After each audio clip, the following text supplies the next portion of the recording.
प्राचीन काल की बात है। एक छोटे से गांव में हरिदत्त नाम का एक गरीब ब्राह्मण रहता था। उसका जीवन अत्यंत संघर्षपूर्ण था। वह दूसरों के खेतों में मजदूरी करता, पूजा पाठ कराता। जो भी थोड़ा बहुत अनाज या पैसे मिलते, उसी से अपने परिवार का पेट पालता। लेकिन अक्सर घर में भूख और अभाव छाया रहता। फिर भी हरिदत्त के चेहरे पर हमेशा संतोष और भगवान का नाम रहता। गांव के लोग उसे ताने मारते, कहते, तेरी किस्मत फूटी है, भगवान तुझसे खुश नहीं है।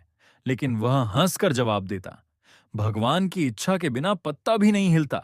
आज दुख है तो कल सुख भी आएगा। वह रोजाना भगवान श्री कृष्ण का ध्यान करता और मन ही मन यही सोचता कि भगवान अवश्य उसकी सुनेंगे। एक दिन जब वह जंगल से लकड़ी लेकर लौट रहा था, बहुत थक गया तो एक पेड़ के नीचे बैठ गया और आंखें बंद करके भगवान कृष्ण का नाम जपने लगा। तभी वहां एक साधु आया और बोला, वत्स, तू इतना गरीब होते हुए भी इतना संतुष्ट क्यों है? क्या तुझे नहीं लगता भगवान तुझे सुनते नहीं? ब्राह्मण ने विनम्रता से कहा, महाराज, भगवान सबकी सुनते हैं। अभी तक मेरी झोली खाली है तो भी यही उनकी इच्छा है। साधु ये सुनकर प्रसन्न हुआ और बोला, वत्स, आज से तेरी किस्मत बदल जाएगी। भगवान तुझे सुख और संपत्ति देंगे। अगले दिन ब्राह्मण खेत में काम कर रहा था कि अचानक हल्की नोक जमीन से टकराई। आवाज आई, टन टन। उसने मिट्टी हटाई तो अंदर से सोने के सिक्कों से भरा घड़ा और उसके ऊपर भगवान श्री कृष्ण की मूर्ति निकली।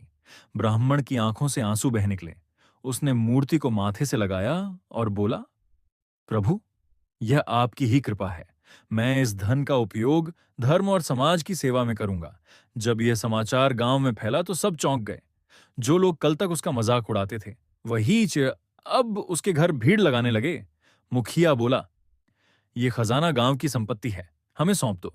लेकिन ब्राह्मण ने कहा, मुखिया जी, यह भगवान कृष्ण की कृपा है।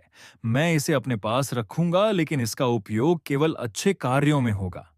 कुछ लोग उसकी किस्मत से जलने लगे और अफवाहें फैलाने लगे कि हरिदत्त ने खजाना चुराया है। लेकिन जब पंडितों और बुजुर्गों ने कृष्ण मूर्ति देखी तो सब मान गए कि यह भगवान की लीला है। बूढ़ा आदमी बोला, सच्चा भक्त ही भगवान की कृपा पाता है। हरिदत्त ने कभी हार नहीं मानी, इसलिए भगवान ने इसे धन दिया। हरिदत्त ने उस धन से गांव में कुएं खुदवाए, स्कूल खुलवाया, भूखों के लिए अन्न क्षेत्र बनाया। उसके घर आने वाला कोई भी भूखा वापस नहीं जाता। उसकी पत्नी बोली, स्वामी, पहले हम भूखे रहते थे और आज सबको भोजन करा रहे हैं। सचमुच भगवान की कृपा है। हरिदत्त बोला, यह धन भगवान ने दिया है, इसका उपयोग भी उन्हीं के कार्यों में होना चाहिए। धीरे धीरे उसकी उदारता और भक्ति से पूरा गांव बदल गया। लोग ईर्ष्या छोड़कर एक दूसरे की मदद करने लगे। मंदिरों में कीर्तन होने लगे, बच्चे शिक्षा पाने लगे और गांव सुख समृद्धि से भर गया। हरिदत्त गांव का आदर्श बन गया।